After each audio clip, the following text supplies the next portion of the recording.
Keputusan sejumlah maskapai penerbangan menaikkan biaya penerbangan berimbang naiknya biaya tarif kargo. Kenaikan tarif biaya kargo membuat sejumlah pedagang bisnis online merugi lantaran berkurangnya pemesanan. Keputusan maskapai penerbangan secara bertahap menaikkan tarif kargo pesawat berbuntut panjang sampai ke pelaku bisnis daring skala kecil. Fadlia Hifzia misalnya, penjual busana via daring ini merasakan mulai ditinggalkan pelanggan, terutama dari luar Pulau Jawa. Maklum, biaya pengiriman barang semakin mahal. Sebagai gambaran, sebelumnya tarif kirim barang di bawah 1 kg keluar Jawa berkisar Rp30.000 sampai Rp55.000.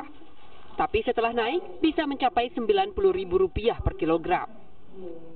Kalau dibilang menurun sih menurun, terutama dari konsumen yang ada dari luar pulau, kayak misalnya dari Sulawesi, dari Kalimantan, Sumatera. Soalnya ongkir mereka kan gede-gede banget ya, kayak tadinya tahun lalu itu paling gede 30.000 sampai 50.000, sekarang tuh naiknya bisa paling kecil 40.000. Jadi sedangkan kan produk yang kita jual pun harganya nggak mahal. Jadi kalau misalnya beli cuma harganya 40.000, ongkirnya juga 40.000 kan lumayan ya, orang-orang juga belinya males gitu, mendingan mereka beli sendiri aja di kotanya gitu. Kami ambil contoh kargo Garuda Indonesia. Sejak pertengahan 2018, biaya kargo sudah naik 6 kali sampai pertengahan Januari 2019. Dampaknya, tak hanya bisnis daring skala kecil yang menangis, penyedia jasa pengiriman mulai tercekik. Mau tak mau, tarif jasa pengiriman ikut naik sampai dengan 40%. Tarif disesuaikan itu di tanggal 15 Januari kemarin.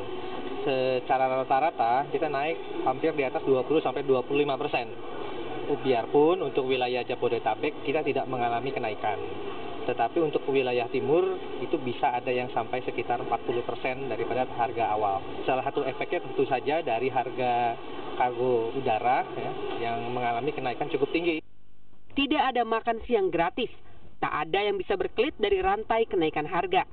Jika maskapai penerbangan mengeluhkan tingginya biaya operasional, jalan keluarnya hanya satu, yaitu kenaikan tarif jasa di tangan konsumen. Alvania Rizky, Bismo Mahesa, Kompas TV, Jakarta.